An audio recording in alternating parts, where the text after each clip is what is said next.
fire sign, kumusta po kayong lahat? So, ayan, balik na tayo sa ating daily gabay. So, na-miss nyo ba guys ang ating daily gabay? Okay, so tignan natin gabay sa inyo ngayong araw. Doon muna tayo sa inyong advice, no? Para sa overall energy. Fire sign, Aries, Leo, Sagittarius. Gabay pa para kay fire sign. Daily gabay, spirit guide.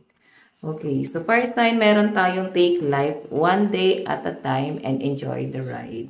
So, iba sa inyo guys, I think nahuhumaling kayo sa konsepto ng parang gusto nyo mag-travel or gusto nyo guys ng parang paglayo, relocation, more on travel yung nakikita ko and peace of mind, no? So, fire sign ang sinasabi dyan, you know, take life one day at a time and enjoy the ride.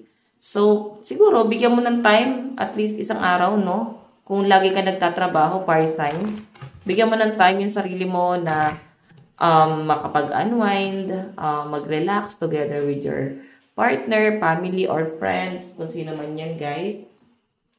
I think malaking tulong siya para sa inyo, okay? So, hayan.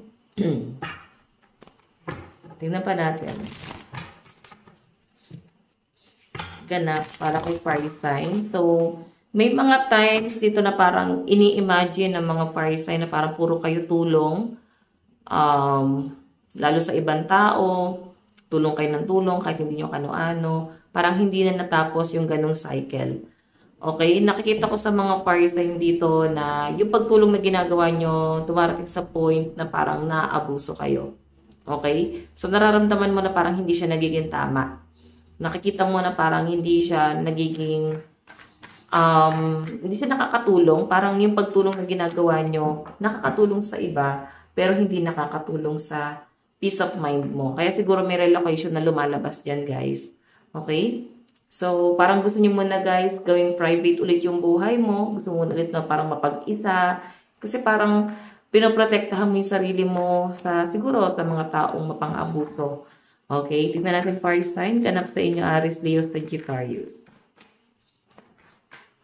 Okay. So, guys, meron tayong Queen of Cups, sensitive, emotion, kind, intuitive, feminine, caring. Ayan, no? Sabi ko sa inyo, sobrang pagmamalasakit, nangyayari, ikaw yung nagiging sensitive, ikaw yung nagiging emotional, sobrang pagiging mabait mo, hindi mo na, parang hindi mo nararamdaman kung sino yung tama at maling tao na dapat tinutulungan mo. Okay, so yun yung pinapakita sa akin dito. And sobrang, sobrang caring ng energy niyo daw. Ayan, no? I think hindi siya, guys, nakakabuti siya. Pero kailangan, guys, ilugar nyo. Okay, nakakabuti siya, depende sa sitwasyon. So, okay lang maging mabuti. Kaya nga may meron ngang masama't mabuti, di ba? Kailangan balance lagi yan. Para alam mo na protektahan yung sarili mo pag inaabuso ka na. Para alam mo kung kailan ka magiging mabuti. Okay lang maging mabuti, pero kung naabuso ka na, mali na yun, guys. Okay? Tingnan pa natin, guys.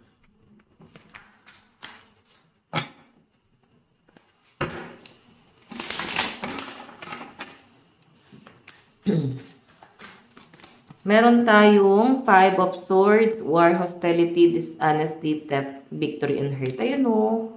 May umaabuso talaga sa inyo, guys. Siguro ito minsan mong tinulungan. Yes, minsan mong tinulungan pero parang nilubos-lubos, guys. Especially sa pera. Parang pansin mo na parang gusto mo lang naman is tumulong pero napupunta na sa point na nagiging obligasyon mo na to. Pero tinatry mo pa rin unawain yung sitwasyon, fire sign, no? Tinatry mo pa rin na parang isipin na okay lang to, makakabuti naman siguro to para sa akin, para sa kanya. So, tulong na rin para sa kanya. Hindi naman to siguro permanent. Tinatry mo pa rin maging positive or try mo maging positive. Okay? So, meron tayong strength.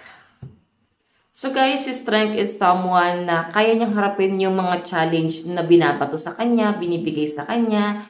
And ikaw yung tipo ng tao na nakikita ko ngayon na sobrang kalmado ka sa sitwasyon na meron ka ngayon. Okay? May nakikita ko dito guys na sinasabi dyan is, if involved dito ang ibang tao sa sitwasyon na meron ka ngayon, so try mo daw na maging firm or fair sa sitwasyon. Okay? So yun guys, try to,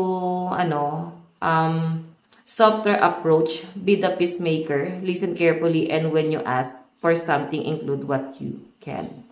Okay, kung ano lang kaya mo guys, hindi mo kailangan maging harsh sa sarili mo. Okay, tignan pa natin. Okay, fire sign, Aries, Leo, Sagittarius. More on pera yung stress ng mga Aries, Leo, Sagittarius na yun. Ayun, financial opportunity, news about money, new venture. So, parang di ka pa tapos sa problema. May binabato na naman sa inyong bagong problema. Yan yung pinapakita sa akin dito, guys. Page of Pentacles. Ayan. Nandun sa point na, yung malinaw na pinapakita sa akin dito, ha. Nandun sa point na, nakapokus ka sa pag-iipon.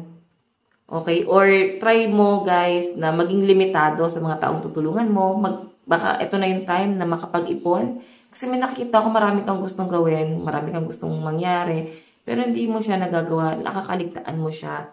Kasi ang dami mong kinoconsider, ang daming responsibility na nakikita ko sa mga fire sign dito. Okay, ayan. Tignan pa natin, additional message para kay Aries, Leo, Sagittarius. Okay.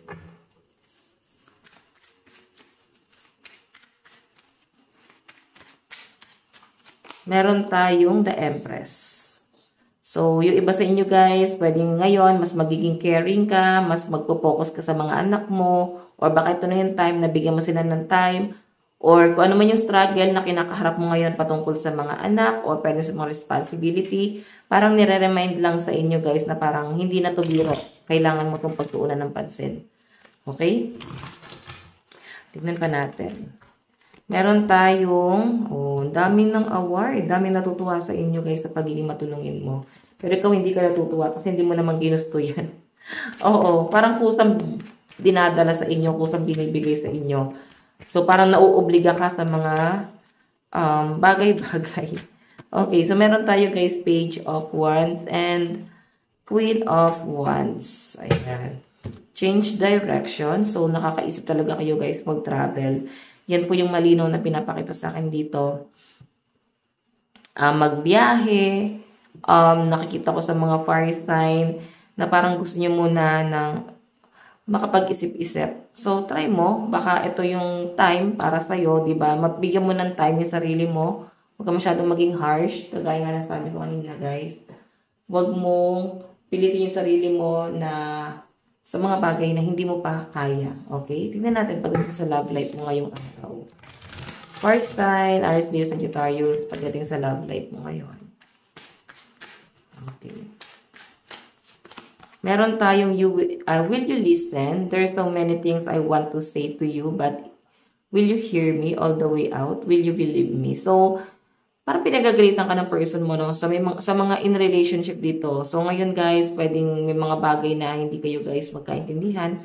Parang dumarating sa point na pinapagalitan ka ng person mo. I think sa mga maling desisyon na ginagawa mo sa buhay mo. May pangaral guys, eh. Hindi naman kayo nagtatalo. Pero, para naman to sa inyo. Okay?